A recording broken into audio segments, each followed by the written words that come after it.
अस्सलाम वालेकुम नाज़रीन, मैं अब्दुल जवाद सुमरो हाज़िर हूँ आपके program behind the news with Abdul Jawad Soomro के साथ। तो शुरू करते हैं आज की खबरें। आज एक अहम मौजू पर गुफ्तगू करेंगे और वो मौजू है बहरिया टाउन। बहरिया टाउन कराची, जो मलक रियाज ने शुरू किया कराची में आकर प्रोजेक्ट, और मुसलसल कई सालों से उस पर काम हो रहा है, और अब ये कराची का अंदर से अंदर इसको तोसी करते जा रहे हैं, पहाड़ों को काटते हुए जा रहे हैं, बल्कि खाते हुए जा रहे हैं, और ज़मीनें निकाल कर वहाँ प्लाट बना रहे हैं, प्लाजे बन रहे हैं। और अब सूरत हाल ये है कि उनको 7 डेवलपमेंट अथॉरिटी और सिंध कंट्रोल बिल्डिंग अथॉरिटी ने बहरिया 2 का भी लाइसेंस दे दिया है, और उसकी भी बुकिंग तकरीबन ख़त्म हो चुकी है। और अब ये अंदर ही अंदर इसको मज़ीद काटते हुए जा रहे हैं, और ये नेशनल खीरसर पार्क तक जाके पहुँचे हैं, जो बहुत ही तशवीशनाक सूरत हाल है, अफसोसनाक सूरत हाल है। सारा मीडिया इस पर खामोश है, और सारे सियासी जमातें सब इस पे खामोश हैं। न कोई बड़ी अथॉरिटी कोई बात कर रही है, न अदलिया की कोई बात सुनने में आ रही है। ऐसा लग रहा है इस हमाम में सभी नंगे हैं, एक ही हो गए, एक ही सफ़ में खड़े हैं महमूद अयाज, न बंदा रहा न बंदे नवाज। तो इसमें कौन सी सियासी जमात है जो मुलव्वस नहीं है? पीपल्स पार्टी हो गई, मुस्लिम लीग हो गई, PTI हो गई, जमा इस्लामी, MQM, सिंध के कॉम्परस, सब लोग इसमें मुलव्वस हैं, सब ने माल बनाए हैं यहाँ से। आपको याद होगा कुछ अर्सा पहला कि कुछ कॉम्परस जमातों ने एक धरना दिया था, लॉन्ग मार्च करके वो कराची तक पहुँचे थे, और कराची टूल प्लाजा कराची इस पर जो है बहरिया की गेट पर पहुंचने की कोशिश की थी, और वहां पर पुलिस के साथ इनकी मुठभेड़ हुई, कई लोग जख्मी हुए, गिरफ्तार हुए। उसके बाद क्या हुआ किसी को कुछ पता नहीं, फिर चरागों में रोशनी न रही। बहुत से लोगों ने माल बनाए, और फिर माल बनाते हुए खामोशी से एक तरफ बैठते गए।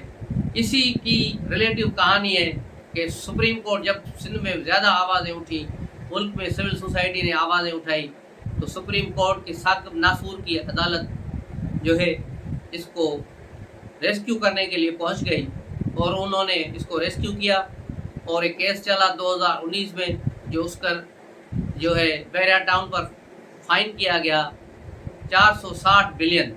ये 460 बिलियन सुप्रीम कोर्ट के पास जमा कराएंगे मलक रियाज। यूँ ये 460 बिलियन जमा कराने से इसकी बचत हुई। ये नेब के थ्रू पहले बार्गेनिंग की गई, और इसको 460 अरब लेकर इसको 10,000 अरब का डाका डालने की इजाज़त दे दी गई। उस वक्त भी जावेद चौधरी, दूसरे कालम निगारों ने, मुबशर लुकमान और सब ने यही कहा था कि जब ये 460 अरब डॉलर की इस पर लगाई जा रही है पेनल्टी, तो तकरीबन 5,000 अरब रुपए तो ये वहाँ से निकाल चुका था। तो ये सारी सूरत हाल है, और इसी को पकड़ा जाके फिर बरतानिया की नेशनल क्राइम एजेंसी ने इमरान खान के दौर में NCA उसने पकड़ा, और उसके बाद बाकायदा वहाँ 2015 से बहरिया टाउन के मालिक पर मुकदमे चले, और पूरी इसकी फैमिली को डिपोर्ट कर दिया गया बरतानिया से कि ये लोग आइंदा कभी बरतानिया नहीं आएंगे। इन पर हमेशा के लिए दरवाजे बंद कर दिए गए, और उनके पैसे जब्त कर लिए गए। उनकी जो वहाँ जायदाद थी उसको बेच दिया गया, और वो जायदाद वो वहाँ से पाकिस्तान को पूछा गया कि पैसे किस अकाउंट में भेजे जाए, एक लेटर के ज़रिए। तो शहजाद अकबर लंदन गए, और फिर बहरिया के सारे मामलात में रिश्वत लेकर उसने मामला सीधे किए, और इमरान के कान में फूंक डाली कि ये सुप्रीम कोर्ट को जो पेनल्टी है 460 अरब की, उसमें डाल दिए जाए। तो ये 190 मिलियन पाउंड मिले थे पाकिस्तान को, जो एक बंद लिफाफे में इमरान खान ने काबीना से मंजूरी ली,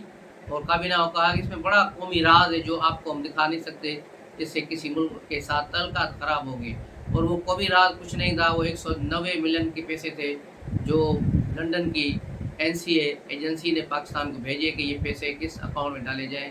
काबीना ने से ऐसे ही ब्लैंकेट जो है अप्रूवल ली गई, और उसके बाद ये पैसे जो है मलक रियाज के अकाउंट में डाल दिए गए, ताकि उनके तरफ से वो 460 अरब की पेनल्टी जो है उसमें जमा हो जाए। और यूँ ये पैसा जो सिंध हुकूमत का था, सिंध गवर्नमेंट का था, सिंध के आवाम का था, वो सुप्रीम कोर्ट को दे दिया गया, और मलक रियाज का जो पैसा पाकिस्तान का पैसा था, जो वहाँ से मनी लॉन्ड्रिंग करके यहाँ से वो वहाँ ले गया था, वहाँ से पकड़ कर वापस भेजा गया, लेकिन वो पैसा पाकिस्तान को नहीं मिला, उस वापस मलक रियाज को मिला। बदले में इमरान खान को 460 कैनाल की ज़मीन मिली 2 मुख्तलिफ जगहों पर, और वो ज़मीन के बदले में और पिंकी पीरनी को कई कैरेट्स की अंगूठियाँ मिली, जिसकी ऑडियोज़ लीक हो चुकी हैं, और अलकादर ट्रस्ट का मुकदमा भी चल रहा है जिसमें इमरान खान को और पिंकी पीरनी को भी बुलाया गया है। अभी तक वो नहीं गए, लेकिन पीर को यानी 4 जुलाई को शायद उनको दोबारा तलब किया गया है, वो आखिरी उनको जो है नोटिस जारी किया गया है। और मलक रियाज को भी तलब किया गया है कि वो आए और गवाही दें कि क्या इस केस में क्या कार्रवाई हो सकती है। तो यूँ आप देखें कि ये सारी चीज़ें, सारी चेनें आपस में मिलती हैं, और मलक रियाज को वादा माफ गवाह बनाने के लिए भी कोशिशें हो रही हैं। मलक रियाज भी इस वक्त दुबई में है, पाकिस्तान नहीं आए, लेकिन अभी तक ये सूरत हाल वहीं की वहीं है।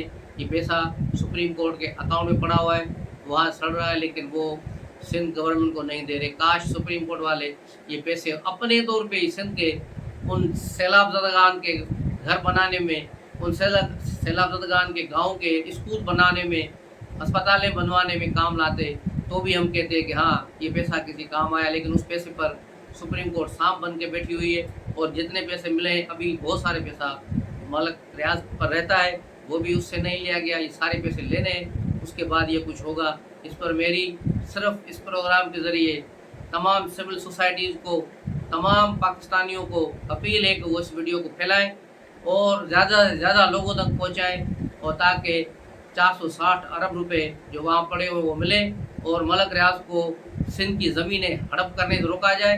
अभी जो नेशनल खीरसर पार्क की तरफ वो बढ़ रहा है, वहाँ गांव के गांव इसने नीस्तो नाबूद कर दिए हैं, तबाह कर दिए हैं। उसमें सूबाई हुकूमत और इसकी सिंध गवर्नमेंट की पूरी उसको आशीर्वाद मिली हुई है, जिसके बाद गरीब लोगों के जो सदियों से गांव बने हुए थे, उनके कब्रिस्तान थे, वो सारे मलिया मेट कर दिए गए हैं, और बहुत बड़ा नुकसान हो रहा है, बहुत बड़ी एक तबाही हो रही है। इस पर तवज्जो देनी चाहिए। तमाम दोस्तों से गुजारिश है कि इस पर वो अपनी आवाज़ उठाएं। तो मिलते हैं अगले व्लॉग में, तब तक के लिए इजाज़त दीजिए। अस्सलाम वालेकुम।